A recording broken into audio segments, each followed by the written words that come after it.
Így készül a betontető cserép.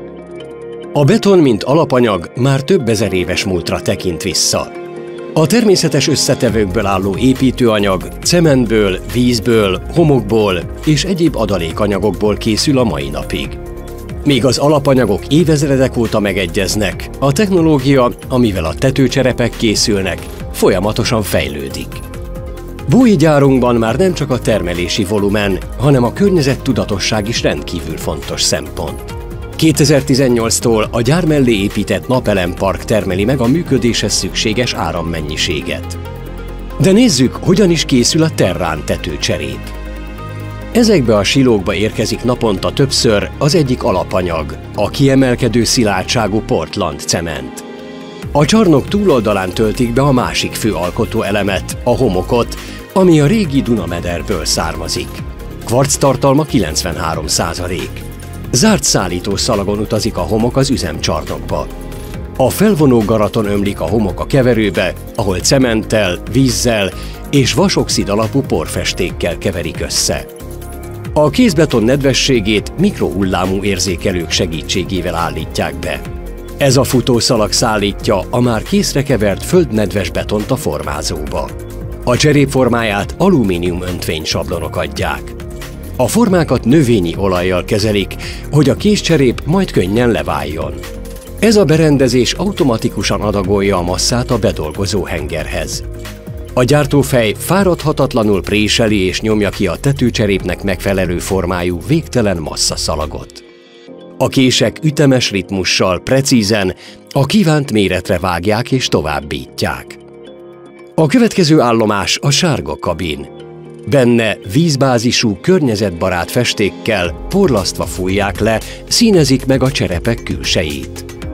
A még puha tetőcserepeket egy különlegesen finom érintésű, ügyes robot rendezi a hatalmas szállítókocsikra. A rakomány most a szárítókabinba utazik, ahol 8 óra alatt éri el későbbi szilárdsága 70%-át.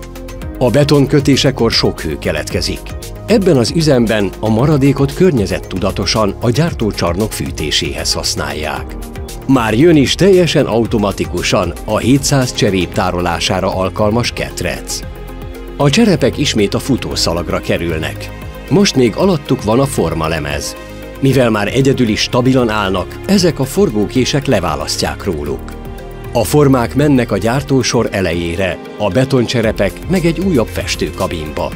Most védőréteget kapnak, hogy ellenállóak legyenek a káros környezeti hatásokkal szemben.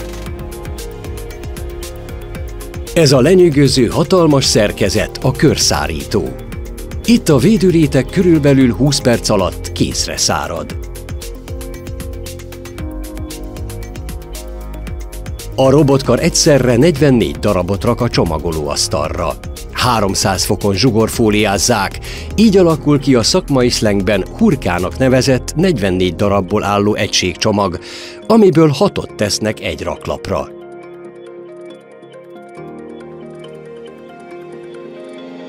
Most az egészet még egyszer zsugorfóliázzák.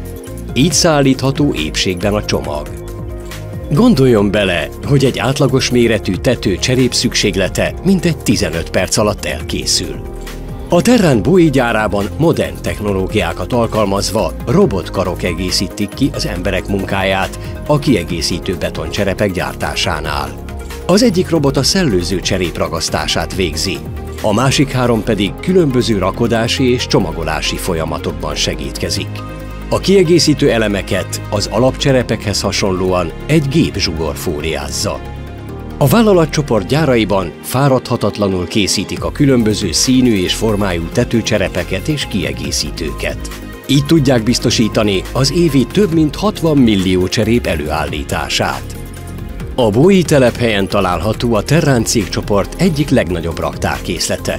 Targoncákkal folyamatosan töltik fel a gyártósorról frissen kiérkező tetőcserép csomagokat. A raklapra helyezett és csomagolt tetőcserepeket kamionokra pakolják. Innen indulnak a telepakolt kamionok a vevőkhöz, az országhatáron belül vagy nemzetközi fuvarok keretében. A szállítás folyamatos, csak a Bói telepen naponta átlagosan 45 kamion átmenő forgalmát irányítják.